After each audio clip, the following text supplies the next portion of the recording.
Welcome to CED Office Hour Live.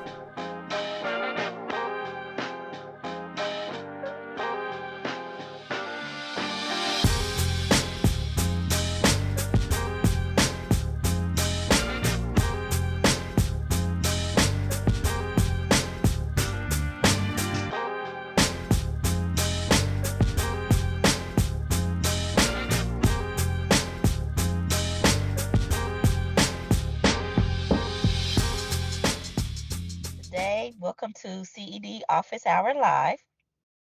And today we have Mrs. Rosemary Oglesby-Henry, and she is the nonprofit founder and CED operator, mover, and shaker in the city of Cincinnati and across the country, actually.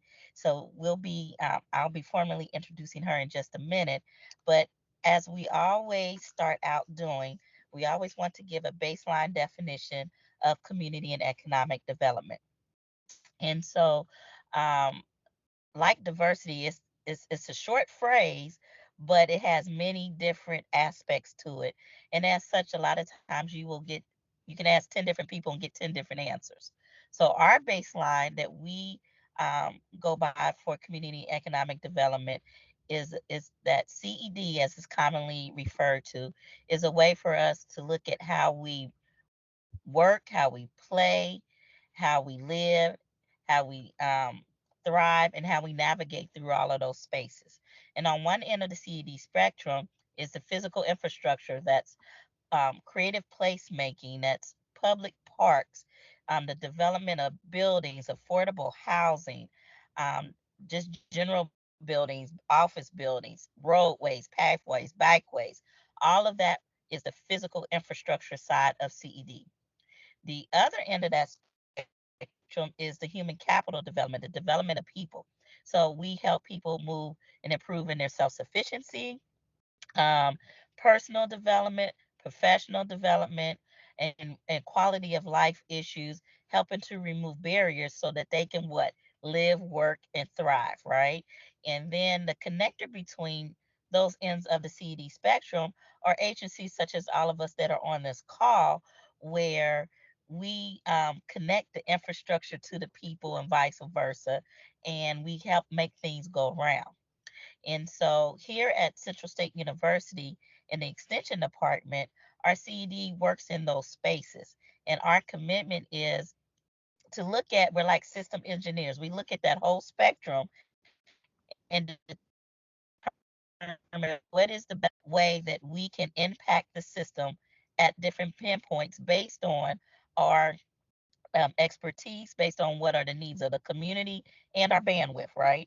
And so we like to say here that we work our way out of a job is because when you come to us to work with us, we're going to give you the tools so you can sustain beyond that project or whatever skill set that we're helping you with. So when you come back to us, because we like that word of mouth, right? Come back to us, and then we're working on a new project with you, right? So that's why we like to work our way out of a job. We're also not just looking at individuals being self sufficient, but agencies and communities. And so that's kind of our baseline of how we work, and we work with you. We're in partnership and collaboration with you. And so before I turn things over to Rosemary, I would like for Ambrose and Eric, who are here on our team, to introduce themselves quickly. All right, Ambrose Moses, CED Extension Educator. My territory is Franklin County, and I just wanted to make a quick comment.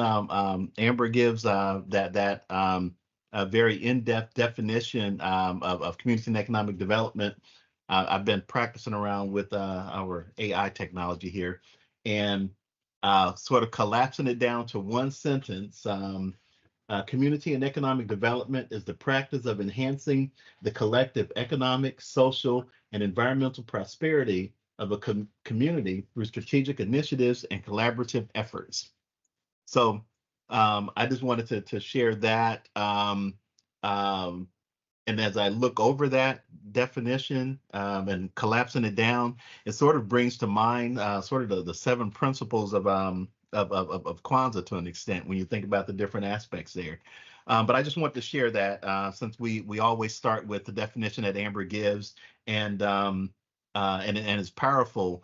But I always look for ways to try and see different ways to say things. So, but Ambrose Moses, Franklin County Extension educator. All right, Eric. You also dropped that definition in the chat. Eric Smith, program extension associate with Central State University Extension, specifically the Community Economic Development Unit, and just really happy to be here and to learn this conversation with everybody else.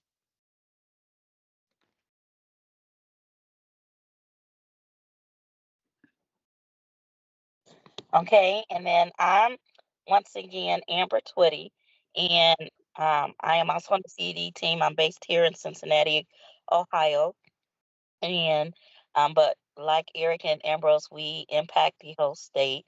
And without further ado, I'd like to introduce Miss Rosemary Oglesby-Henry, and she just has an awesome personal and leverage her personal story to give back and invest in the community. And she's done it in a dynamic way. So she started, you know, how you hear businesses, people started something in their garage. She started at a desk in her house. But the way she moved, you would think she already had a big 10-story office building. And she grew her nonprofit from that desk and to the powerhouse that it is today, and has impacted over 1,700 individuals. But I'm not gonna take all her thunder, but I Amen. mean it's just awesome. And she just started in 2013. And the amount of services is not just 17 one and offs. These are people where she has transformed lives. But I also, in addition to your personal story and the nonprofit story, I want you to, after you introduce yourself, to get into how you have even done a lot of community and economic development work through your capital improvements, the revitalization in communities, and the politics and the challenges that you're even going through right now. But still, every time I go down Reading Road and I see that Holloway house, I'm like, yes, yes, it's happening. And I know a lot of your struggles, and those are just mountains that we moved out the way, right? And we keep it pushing, and Mm. you still serving the kids despite. So I can be on this pedestal for a long time, but I'm going to turn it over to you and let you to introduce yourself, and then we'll get into how you formatted the nonprofit down to why you chose the infrastructure you did. Okay? Yeah. So, can y'all hear me? Thank you so Yeah. much for inviting me. I really appreciate any opportunity. I don't care if it's one person in the room, but any opportunity to share the story of our organization and what we do.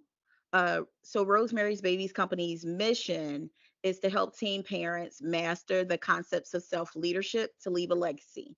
Right? We get these missions, and it's like, what? So ultimately, I was a teen parent, actually a fourth generation teen parent. And mother, grandmother, sister, brother, we were all teen parents, and it stopped with me. It took me probably 10 years to get through. Well, it took me about 8 years to get through my bachelor's. But once I did that, I actually went into the program at Mount St. Joseph University, and got my master's in organizational leadership. And during that master's program, I decided that I was going to spend 2 years researching somebody else's information in order to do your integrative project or your thesis. And so I had actually named Rosemary's Babies Company in 2013. And then as I went into my master's over 2 years, I actually took the 2 years of research to determine what are the needs of teen parents today? Because you got to think, I was years later, from being in that position. What were the needs of teen parents? How do you break generational cycles? Can you really truly apply? Now, I was in an organizational leadership program, but how could I apply what I was learning to real life situations? Can we utilize change management as it relates to families and changing positions in your life? And so, as I was working on my thesis or my integrative project, I turned in this paper that was like, trying to use all these big words, right? And one of my professors that I love, her name is Missy, and she said, keep it simple, stupid. Like, Rosemary, this is just too much language. You're trying to sound smart. And she showed me this book on mastering self leadership. And what I learned was everything that I did in life while I was trying to pull myself through, ensure that my nieces and nephews weren't teen parents, pull myself back up. That was self motivation, that I had listed out my goals, that I had become great at problem solving, that while through this program, I learned to become a leader and build relationships. And what I learned was leaders are not just born, they can actually be made if you can give them the tools, the resources, and the skills. And what if we take that mindset and look at the family? As mothers and fathers of families, or even if you're the person that oversees everything in your family, right? The go to person, again, you're a leader. And there's certain skills that you have to have in order to inspire people to see things that they don't see, to change their outlook. And but it starts with you. And that's how we came up with the mission of mastering self leadership to leave a legacy. And legacy for me was not just in death. That's normally when you used to hear about legacy all the time, like, oh, somebody named something or they left something. But legacy is also how you live. And how you live impacts what you leave behind. And so that's how we came up with the mission statement. We decided when I opened the doors in physically in 2016 that we're going to meet teen parents where they were, and that was online through social media. So I became one of the most accessible organizations where I was like, we're going to be able to be contacted 24 hours a day. um, I have been a supervisor on a crisis suicide hotline, so I was used to being up 24 hours and understanding that you need the most help mentally and emotionally in the middle of the night. That's when people get up, they eat, they stay up late, they want somebody to talk to, and they really don't have that. And so we wanted to be a resource 24 hours a day through any social media platform. Then the very first person that ever really contacted our organization, she was a teen mother that had to take her baby to emergency because her baby stopped breathing and all these things, and she got stuck in the emergency department, and we had to send her an emergency lift. So there we started what we called confidant care, which is emergency services that could be utilized 24 hours a day. So we started to provide transportation for teen parents to be able to get to emergency room visits in certain circumstances.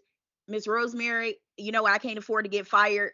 I miss my bus, and we understand work. And so we started confidant care. We wanted to focus on the next generation and their babies, to ensure that their babies don't become teen parents. Because a lot of times, no, not a lot of times, research says that 50% of all teen parents, their children become teen parents. We wanted to ensure that we break that cycle. So we began to serve three generations: the parent of the teen parent, and the child. So we created Levi, the leadership lion. So Levi is like your Sesame Street character that teaches babies about STEM and leadership. And then finally, we have an in person program that we started in 2018, built up a little bit, an in person program called the Leadership and Legacy Program, where we actually have sessions on Tuesday night called Seeds to Inspire, where we bring in teen parents, we feed them, they bring their babies with them.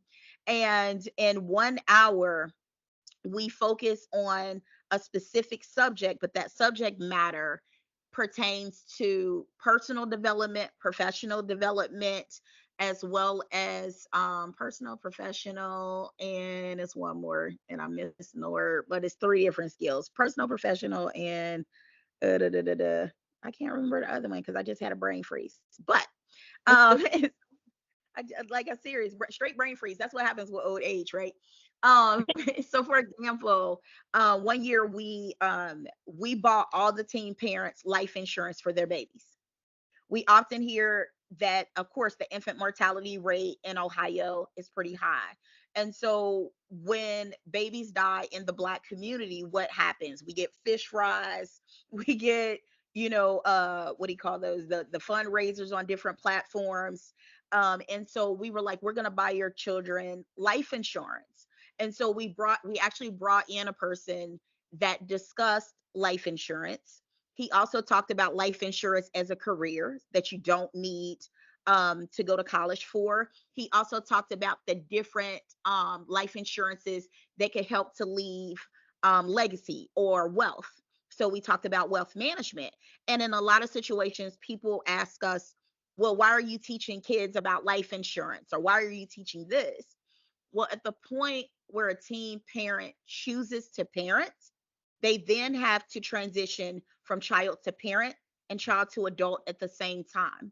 And they're forced to address this. They can't make a choice in, do I want to? No, you have to. And we are the only organization that does this type of work. That's what kind of gives us makes us a unicorn in what we do.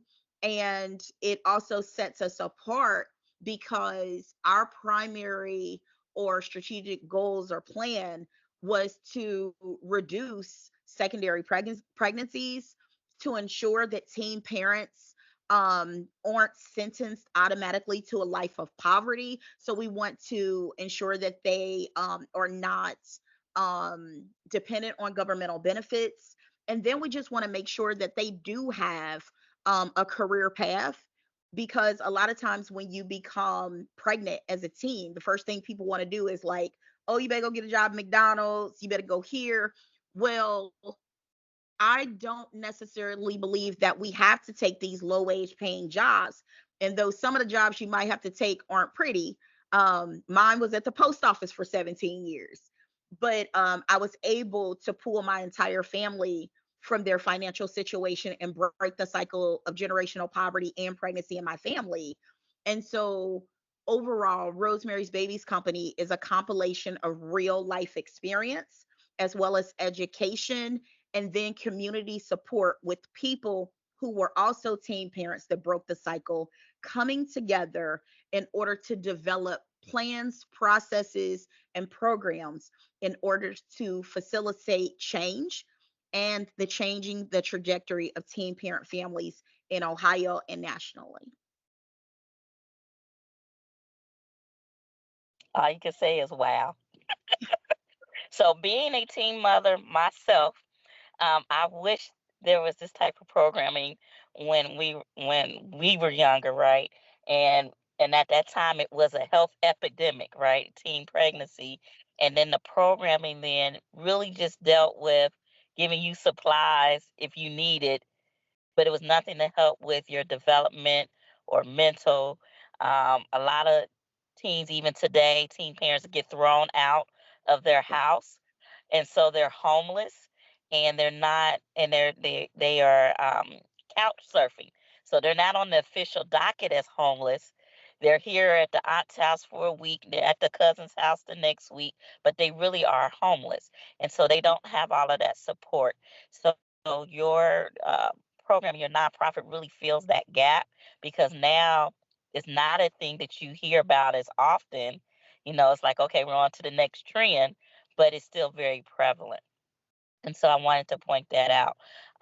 So let's shift a little bit from the awesome programming. So you have career pathing, you have self sufficiency, you have personal and professional development, self esteem, so they can go out the world with confidence, whatever their next steps.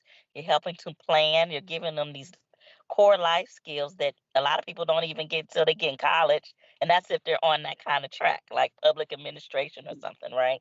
So, um, can you tell us a little bit more about the infrastructure development? So you had the research that you did, you leveraged, schooling to get to have that time, right? So while you're getting paid to go to school, they were paying you, they didn't know to do your research, right?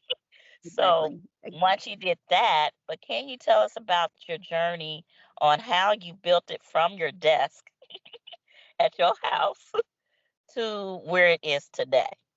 And the different strategies you use to build relationships, to build visibility, to make that business case for your Mhm. nonprofit and generate the support that you have today.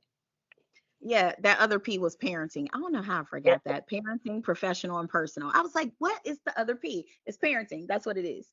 Yeah, so when I finished Mount St. Joseph University, I graduated, right, degree in hand, and I had left the post office. I worked at the post office for 17 years. And while I was there, I was a union rep. And I had taken a couple of other jobs. Again, I was a supervisor of a crisis hotline. I sold insurance. I was a person at the church. I mean, all kinds of skills, right? And so when I started Rosemary's Babies Company in my basement.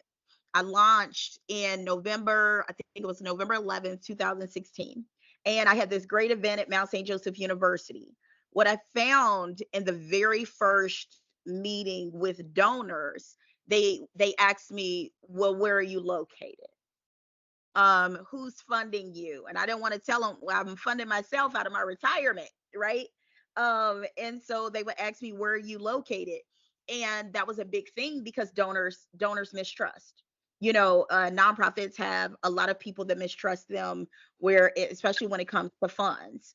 And so immediately, like right after I launched in my basement, I was getting an office space that was about 450 square feet.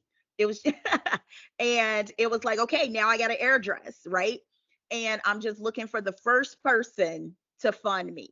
Um, I am actually an introvert. You may not know it, but I'm an introvert, but I become an extrovert in certain rooms that I have Hmm. to be.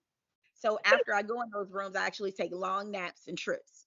But so the first year, which was 2017, because I started in November, so it's only like about a month and a half.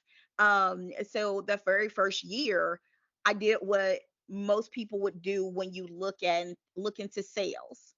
And so I read a book when I was in college called Go for the No to Get to the Yes. And so, and Go for the No, it basically explains that most people set a goal and they say, like, I want to reach 3 people, you know, to be able to get whatever and sell whatever. So once that person gets to number 2, they slow down, right? Because you're like, oh, I'm almost there. I can chill a little bit. I can take a break. But when you go for the no, you set a higher standard, and you always seem to go beyond the goal that you had originally set for yourself.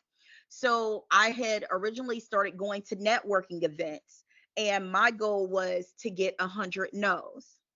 100 no's. No, we won't fund you. No, we won't share your stuff. No, we don't know who you are. Why don't you partner with this person? So I'm going to get these 100 no's. I'm going to meet everybody. So when I walk in a room, I'm going to meet everybody. We caught a break. I believe it was 2017, where I ended up in a fast pitch, and I came in second place. We were the underdogs because everybody's like, what is a Rosemary's Babies and why did you name it after a devil movie? And so we ended up catching a break because my daughter was a speaker for college, and she did debate. So she taught her mom how to really walk on a stage and win with this 3-minute fast pitch, which fast pitch taught me to be able to explain what my organization does in 5 words, 30 seconds, 60 seconds, and in 3 minutes, which was one of the best tools that I could have ever learned in my career. Because a lot of the relationships that I built, in that first 5 seconds when people ask me what I do, we're a teen parent and family support organization. Well, tell me more. We provide in person and virtual support for teen parents, mothers, and fathers between the ages of 9 and 19. Tell me more. We started our organization in 2016. We work with 1,700 people. Tell me more. How do I help?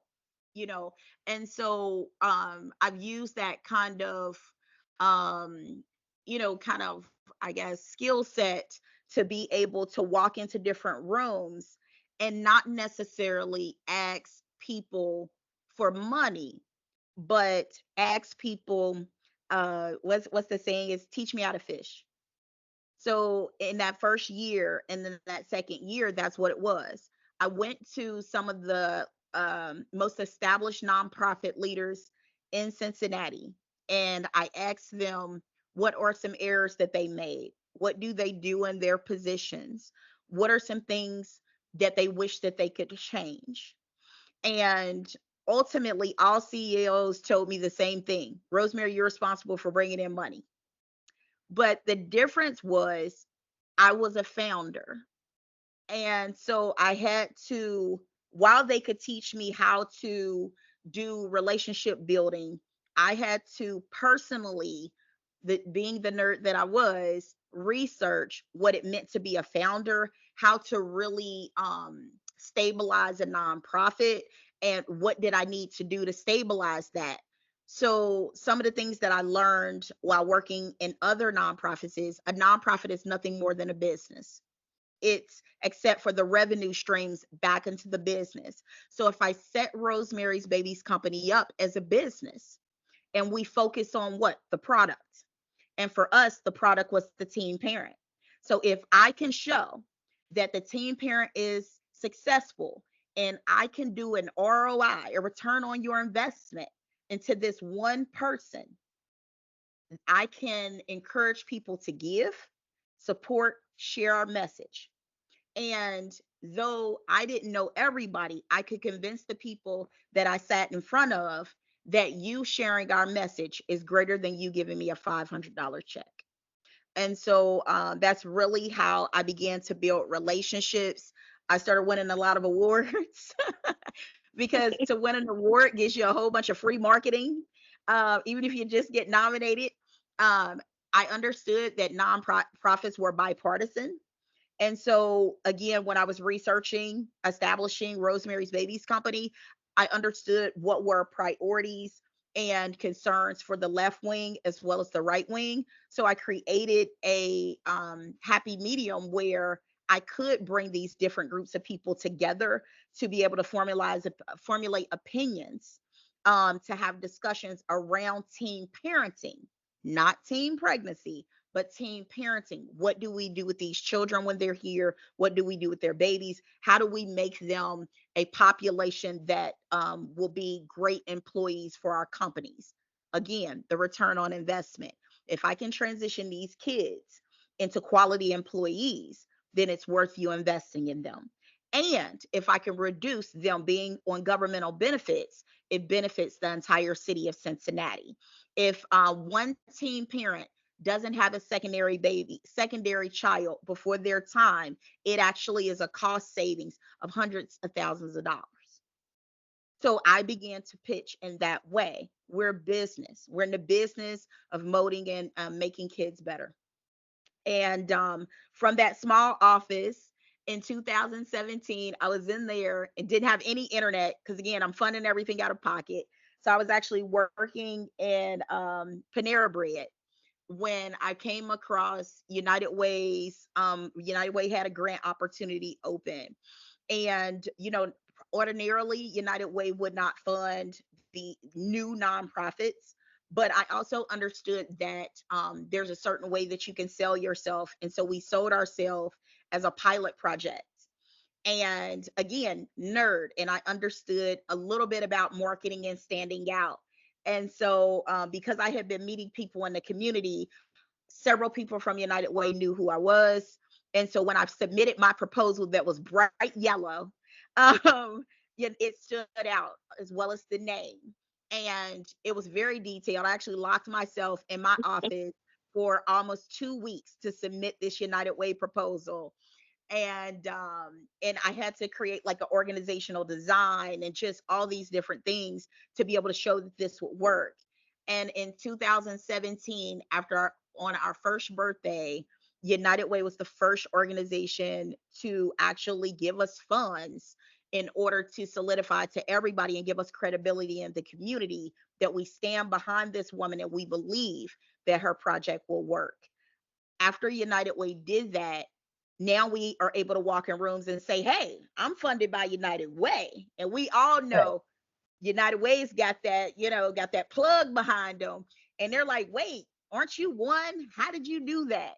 So you're in a room with nonprofit CEOs that you like were researching, and how they did this great work. And now you're this 1 year old nonprofit with this fresh personality, not paying yourself, of course. But you're in these rooms and you're helping these seasoned CEOs develop ideas because you're a part of what is now. And I had to stay, and I still am, um, staying where I am so that I can always be able to understand the teen parents, understand what's going on in the community with technology, business. I read a lot. And so our scale and how we grow or how we move just comes from being in rooms, listening to people, and taking a look at history. Because if we don't take a look at history, it has a tendency to repeat itself. So basically, you branded yourself. You took colors for your primary colors in your brand and logo that stand out. So you're very intentional about that, but it also m- um, matches your personality too, right? But um, but that is something when you're out and about, right? Um, and then once you got in the room, you knew how to maintain your seat at that table, right? Yes. And it was always an added value and giving different perspectives, right? So you didn't just come Mhm. up and then sit over in a corner. So I want to say that you were regularly visible, consistent, and strategically in the right places at the right times. But even before you got invited to those rooms, you did that networking to make sure that the word of mouth, you use the word of mouth campaigning, right? So Yes. those are things that no matter what industry, for profit or nonprofit, that's all basics of relationship building and relationship management. So I'm looking at Ambrose. He has it look like he has a question or something. Do you have a question or a comment? No, not this time. You look like This your is wheels were it's spinning. I'm waiting for that infrastructure question. no, no. Well, it's very, very informative, and I was just going through the website for Rosemary's Babies Co. and and with your explanation that it explains the colors, and so your description, and then looking at the website and the colors, it all it's like that interactive presentation there. So Thank we you so have much. and we have a class that we do on business pitch. So your explanation on how you just walk through your business pitch, I'm just telling you, I'm going to have to clip it from this video and embed it in training because you tell people, but you demonstrated it, right? So that doesn't just come from us. It's almost like when you hear from your parents, you'd be like, "Oh, okay," but then you hear from the auntie or the coach, and they're saying the same thing, but it has a whole different connotation. So I'm just letting you Mhm. know we are going to be clipping that for our training. So thank you. But You can definitely keep it. Yep. I was thinking the um, same thing. because you broke it down You very you well. you were so spot on. It's amazing. Yeah, Yeah, well, and I you was can ready Google to my fast donate. pitch too. If you want to hear my fast pitch, I told you I'm a little old now, so I can't remember it. But if you want to Google my fast pitch, it's on YouTube. I came in second place, like I said, the underdog. But when we left up out of there, people knew who we were, Yeah. and it's vitally important because a lot of times, people don't follow direction. I don't know if you've ever been to a meeting or not, and somebody says like, okay, answer these three questions, and each person got 1 minute, and that one person goes like 10 minutes, and you're like, can't you follow instructions? So, and that can be the difference whether or not you win or lose too, because you can lose Hmm. people if you over explain or you can lose people if you under explain. But if I'm right there, and I'm right there with you, and I know what I know, and I'm confident in what I know, um, it makes a difference. Not arrogant, but just confident. So another good thing, I'm gonna shift a little bit on your development of your nonprofit is your latest project. And so that house that you're using, it was, if I recall, it's like late 1800s when it was built. Yeah, Um, 1905. Hmm. 1905. Okay, 1905. Because that neighborhood is like the second ring out of downtown when families were moving out of downtown. Very affluential neighborhood, has been maintained as such. And the buildings were that at that point were built between 1880 and I say 1925, 1930 is the bulk of the housing stock in the North Avondale community. Um, so can you tell us about how you even selected that house, how the original that house was owned by multi generations of the same family, how you rallied them, made that business case to them, and the community support and challenges with the community, and where we are today with your project.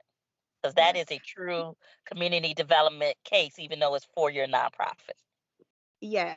So, in short, we're 3 years old. So this started in 2021. We're three, right? Moving along, chugging along.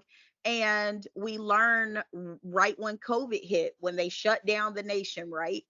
That more than 35% of the teen parents we were serving were homeless. So while they trusted me, they didn't trust that if they told me they were your hidden homeless, that I wouldn't report them to social services. This was a hard hit for me because I was homeless when I was 17 with my baby and was couch hopping. So it was it really hurt me to my core to learn that, and at the time I think my daughter was like 24, and 24 years later there still is no place for these teens to go if they are a parenting teen. And so I originally went to all of the agencies. Well, what's going on? Right. Then you go to your legislators. Well, what's the law? And what I found was we had done so much legislation and prevention that nobody, again, had focused on parenting. And even for me, being that I was a younger nonprofit, remember, I just came out of my office. I'm still not getting paid, like, because it takes a lot to move nonprofit forward. And any dollars that we did have, I'll sacrifice my salary. Let's build sustainability. Let me hire the people that I need. I can't keep doing this by myself, right? So, so what we did was, what I learned about this during COVID, I learned that a lot of the teen parents we were serving were in abusive situations, et cetera, et cetera. So, my grandmother at that time, her name was Rosa, she had passed away. And my grandmother that's who I'm named after. She lived on the street Holloway. And she had brought so many people into her home. And so literally it was a spiritual moment where I kept getting woken up, where hearing the word Holloway house, Holloway house, Holloway house. And I'm like, God, I don't have no money. I need a salary before we go to looking in the housing. But and I don't know who's on here spiritual. I kind of always go there and Mhm. saying, you have to be obedient. And that's exactly what I was. And so we went out. The first property we tried to get, the back was falling off because we decided to get a property through the city of Cincinnati. We call it the Port Authority. And they have all of these properties that they've taken in. So we tried to get the property through the port. They were like, Rosemary, we can't get you that one. But they directed me to the house that we actually ended up getting. That property, it was called the Rupel House, and it was in a predominantly, like she said, white community. They did not want us there at all when they found out about the project, because a negative there's a negative stigma when it comes to group homes. And so, they're like, she's gonna be a group home when it comes to group home. And then I think several of those people in the community watch too many movies that didn't apply to the teams that I was currently serving. And so what ended up happening was the port, while they were in favor of the project, we were 3 years old again. So what ended up happening was they buried us under paperwork. Everything from, now mind you, I have a master's degree, have received like all of these accolades, 40 under 40. I had been in Forbes by this time. They were like, Rosemary, we need you to get a business coach.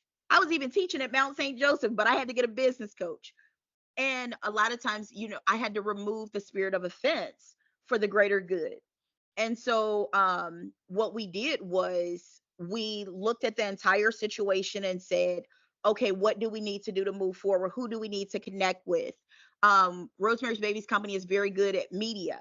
And so I ended up on the news because there was so much there was a heavy racial tone surrounding this project as it applied to race and age and familial discrimination.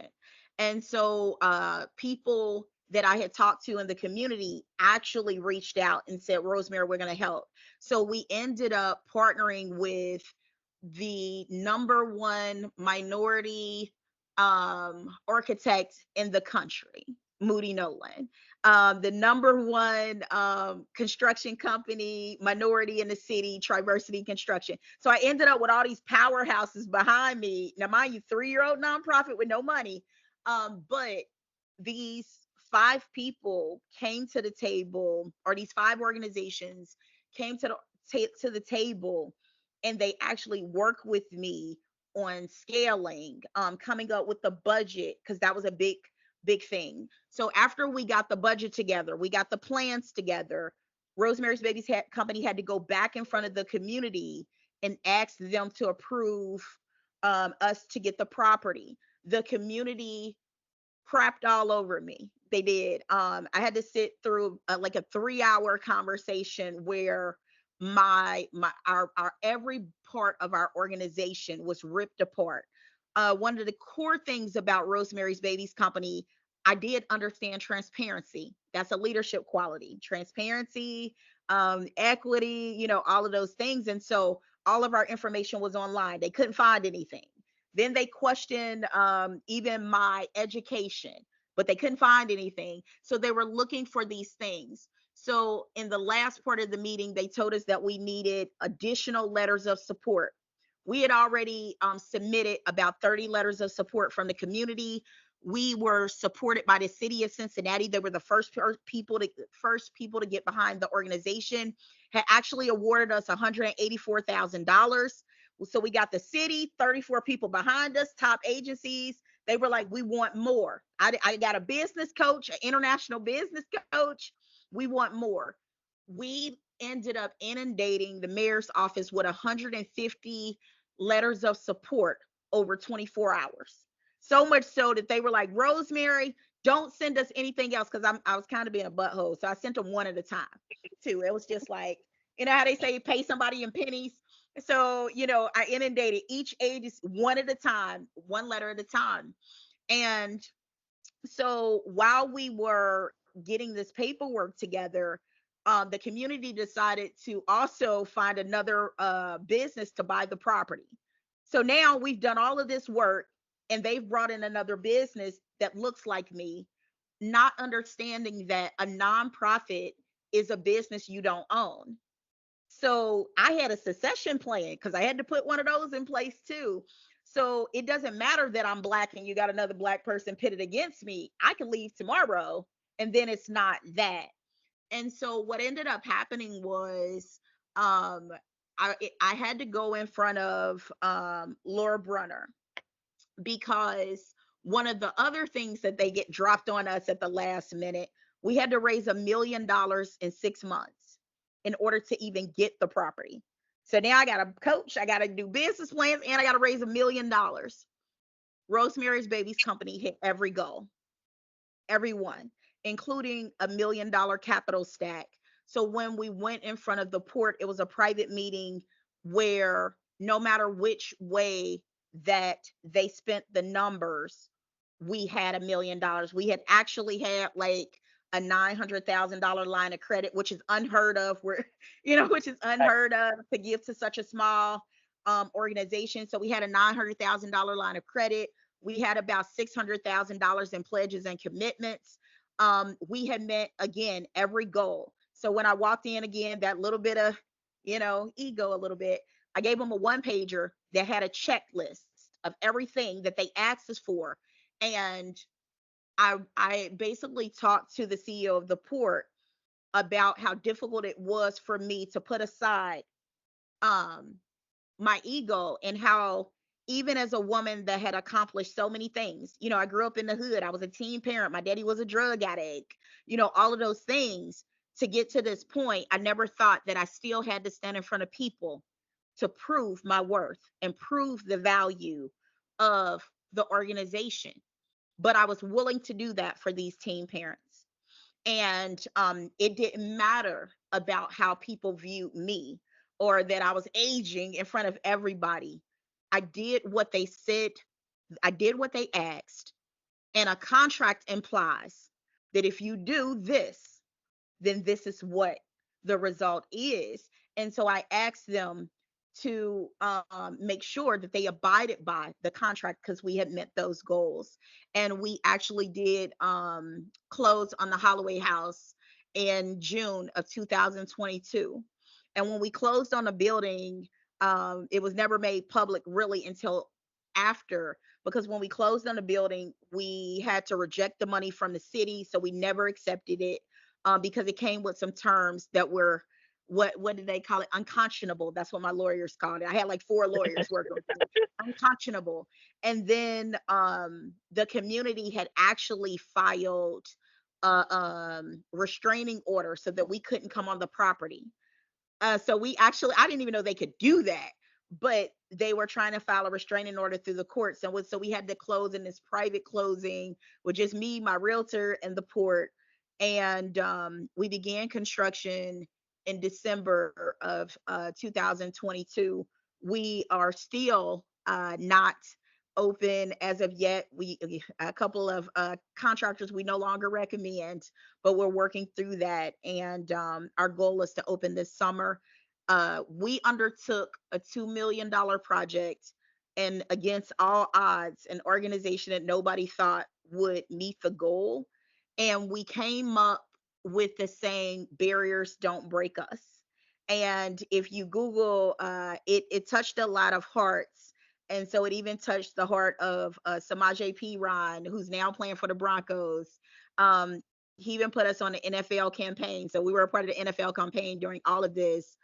So we got some great people coming out to support us. The Supremes, P-Rod, Cheryl Pelote Williamson out of Texas. And so our platform actually hit nationally, so much so that people in other states are looking at us as a model for how we do resources and how we will open the first home in Ohio, Kentucky, and Indiana for teen parents under the age of 18. And I want to give a little bit background on that neighborhood. So that part of North Avondale is about a half square mile, right?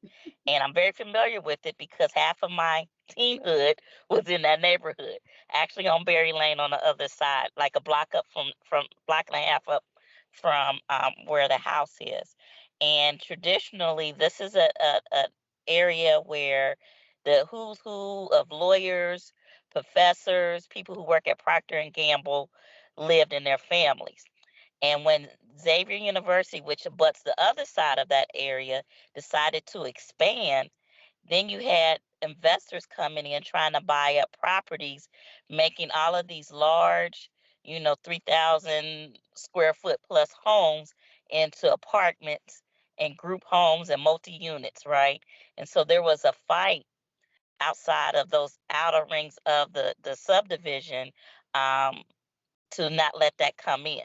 So her house that she's looking at, that's going to be the house, is the outer ring. So it really shouldn't have been an issue because it follows along the lines of what's already been done. Yeah. And it's on a major street, which is State Route 42, which is Reading Road when you get into Cincinnati, but it's the same one that comes up by Central State University, and it's a major thoroughfare.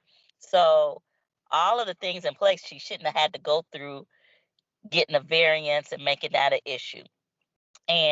But they fought vehemently. But when you have the good purpose, right, and you're driven and knowing your why, and we talk about this even in our business classes, I don't care what your business is. If you're not clear on your why and committed to your why, your business will fail. So this is another example of why your why being so important and keeping you clear on the mission at hand. So you can put the ego aside because I gotta get this done today, right? Yeah. And so I applaud you on that, but I did want to point that out. So this was significant. And their house is across the street from her who are group homes, like directly across the street. So it's like, Yeah. it's almost this, oh, it's okay as long as it's not in my backyard. So they Yeah. tried that it would decrease their property values. The property Yeah. values in that area have always gone up and stayed steady or gone up. Mhm. They've never Yeah. decreased in Yeah, life and since the last and 200 since our years. renovation, and if you want to Google, it's all on Google. That's why I don't have a problem talking about it, and I can talk about it in a nice way, so that I smile when I'm saying it. And throughout the whole thing, I just kept saying, what did I say? Like, oh my God, I can't even use it. And see, brain fart. Like I just kept saying like it's a misfortune and all of those things, but I never really called people again, because sometimes it's not. I think that when you talk about economic development, I could have very easily said, "Oh, they're discriminating against me as racial," but at the same time, understanding that we didn't have all of the information that we need, we did need to connect with these different people. We did have to have an understanding of what development really was and what cost analysis were and feasibility study. Oh, I can speak development really well now. I actually am a trustee on the Avondale Development Corporation's board, sit on a several boards, and have now joined several member organizations as it applies to homelessness in Greater Cincinnati. So and uh, you know, trying to share the information that I gained that would have cost hundreds of thousands of dollars. I remember when we were doing our capital campaign, I reached out to somebody that helped in fundraising, and they were like, "Oh, you got to raise $1 million. It'll be $200,000." And I'm like, I ain't even making that. And so again, a lot of things that I learned, I had to learn on my own, like case for supports. So all of the things that you see on our social media, including a website, I designed it myself. Thank you. Including the website, the capital, the any of the materials as far as the capital project. We've had three different kind of go-tos for the capital campaign. The first was change the outlook. Now we're in race to the finish. And then we also had barriers don't break me. So right now we're in race to the finish, or race to finish. So because we're in a race to finish the Holloway House. And so again, trying to keep people's interest while at the same time, there is Avondale that sits right across from this neighborhood. And when it comes to economic build development and cultural competence, had this house been on the other side, just one, what, not even a block away, there wouldn't have been an issue because that neighborhood is predominantly Black, and they have seen generational poverty for probably more than 5 decades. And so where we're located is significant because it does give these kids a different outlook, while at the same time we can be a support for North Avondale to have an understanding of racial issues and demographics that they would not have ordinarily wanted to be concerned with. And on the other side of that, we're able to help a community lift up because they need the resource to be right there in their backyard.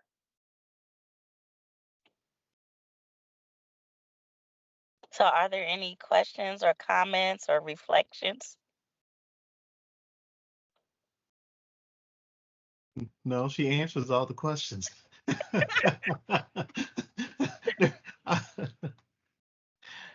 I can see why you garner a lot of support easily because you provide so much. And when you talked about the transparency aspect of that approach, I mean, it's clear, it comes across in your presentation, and it really eliminates a lot of questions. I mean, because if someone does ask the question, or especially if they're trying to somehow be more critical of the project, you have the answers, and you're obviously sort of following through on things.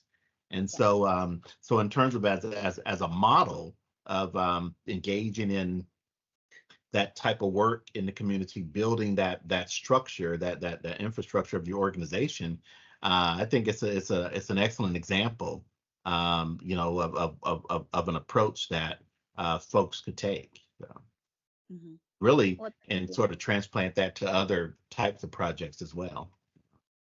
That's where my head's going too, right? I mean, I'm less so a question for you, but for all of us is how do we can't replicate you, but certainly some of the tools and experiences and practices that you're brought to bear, I think would have value if others could learn from that experience, who want to be in the space, who have a passion, something they want to pursue, but you know, need a little insight, someone who's gone ahead of them and have a path that they can follow. Yeah, well, thank you. What we learned after was, again, Cincinnati has its issues with racial issues and issues where they say they don't have fair practices in development. Again, I kind of lived my life because again, I was a teen parent. I mean, I hit all of the stigmas, right? So I never really used different things as an excuse. And so I'm always like, okay, I'm up for the challenge. Let's go. And so what we did learn was they were actually using this as an example to see if anybody could meet these goals. And what they took me through is actually the new model or the standard. One of the bad parts about being the standard or the first to do something is you set a goal that others might not be able to attain. And so while we knew that we would be the standard, I have also had to be a voice in saying I'm different because I also got a master's degree, you know what I mean, in business, which helped me to create paperwork and things like that and knew how to talk. And I read law books for fun. So, but everybody can't do that. So, if you are going to set these practices as the standard, you also need to be able to provide resources and tools behind it, and not put everybody on the same level as though they're all coming to the table with the same skills and abilities. And so we've spoken up on that as well. And North Avondale, they're not too mad at us. There's been a big transition with the house, and now the property, I want to say, like, I mean, the value of it shot up as soon as we like painted it and worked on it. So there's still a couple of people that are like, we don't want her here. But again, the only thing that I can do is I can show you. It's not my responsibility to change, your thoughts or your patterns. I can only control what I can do and what I say. And I try to stick by our word, continue to focus on our mission. And Mhm. ultimately, if I'm just being honest, I kind of mind my own business. I was a teen parent. I didn't have too many friends. And so, I'm kind of in a silo with my people. And when I come out, it's because somebody I need to make a connection, tell our story. I do some nonprofit education. I do not call myself a consultant. I don't like that. But I do education to give you the tools, resources to be able to go out there and do things yourself. So I do a lot of that education. Okay, and we have a comment in the chat. Shashonda said, I love this. Is this program only available in the larger cities in Ohio? How can a program like this come to the Xenia area? Also, I may have missed it, but what are the age groups that are served? Yeah, so we serve teen parents, mothers and fathers between the ages of 9 and 19. We serve so we do online programming. So we can serve anybody. Like we have a social media group for teen parents. There's like 100 teen parents in there that give each other peer support. if there is somebody in Xenia, Ohio that needs support, they can contact our agency through teenparentresources.org, which is a website that we maintain for teen parents to be able to provide support. Or they can contact us at 513-813-TEEN, and we will DoorDash somebody something. We will mail a gift card. We will do all of those type of things to be able to support. But if there is a specific like nonprofit or agency that would like to be able to provide these support tools and resources, I also have that available as well underneath our for-profit side, the Petals Incorporation. Because one day I'm going to leave and I got to take my stuff with me.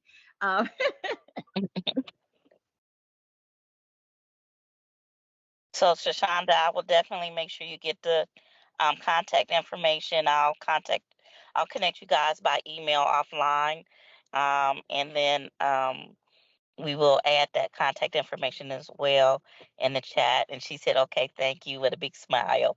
Um, so, Ray, do you have any thing that you would like to add or say?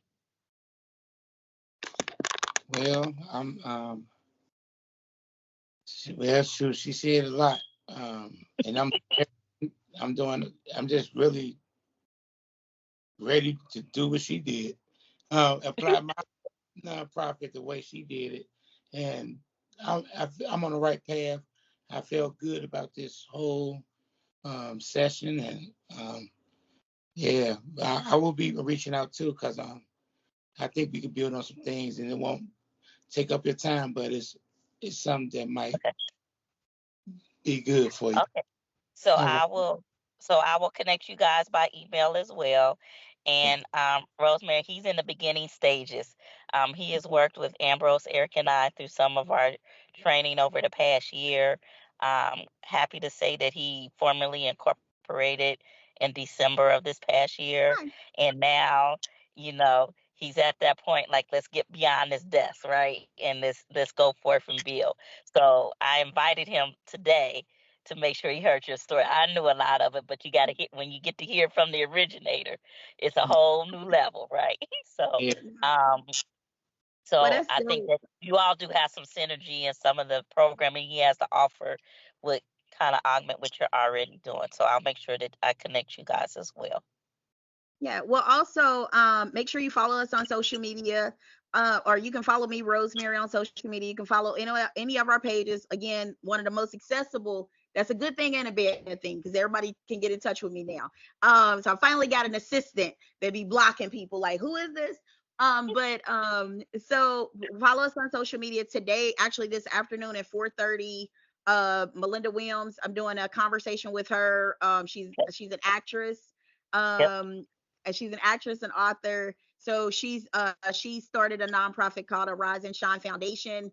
Privately, I've been working with her to help build her nonprofit. And so I'm very excited that she wants to tell people I've been helping her, because it's kind of dope. Like, she's a celebrity, like, yeah, but we're just friends. But we're doing that conversation today online at 4:30.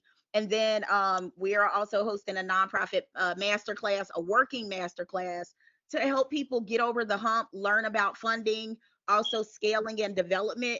I have actually decided I'm not buying no more buildings. So I'm actually in this class, we're going to give people a lot of the paperwork, true examples, so that you can't really copy what we said, but you'll be able to use it as a model for you to be able to get through a lot of the legwork if you're trying to get a property. And we don't care if it's from a bank, from the state, because we did get funding from the state. We were one of the only minorities to get money from the state, which again is unheard of. So whether Hmm. you're getting money from the state, a bank, a private funder, we're going to give you the paperwork that people were like, oh, it's $20,000 to do a feasibility study. We did it ourselves. And so I'm going to give people that paperwork during that nonprofit masterclass. Okay, so please send me that information. I did see it on the master class advertisement. I think it was on LinkedIn because I've been sharing it. But Thank you. if anything that you're doing like that, let me know so that I can filter it to people who could benefit from it. And I might have to take that class myself now that I think about it. Yeah, So take it. Like, the goal. This is the first time I'm doing anything, like, because I'm too busy to do one-on-one, like, lately, because I'm still trying to get mhm, the house. but I felt like it was appropriate to kind of drop it right now. It's affordable. Right now it's like $2.99. Just because we got to pay for stuff, breakfast, lunch. And then Elaine Bobby, who's a retired CEO of Even Flow Feeding, will be there to assist. She sits on my board. So we'll even talk about how do you look for people and get people on your board.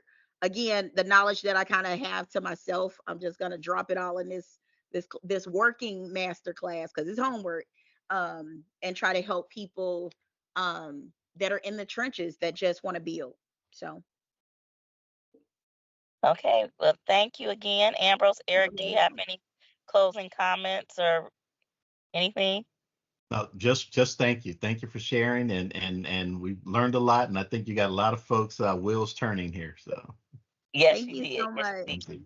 And Thank thank you you for so much. joining us today because I know you're extremely busy. And this will conclude um, today's segment of CED Office Hour Live. And hope that everyone got some pointers and things how they can build the capacity of their nonprofit organization and build and maintain relationships no matter what you're doing. Thank you and take care.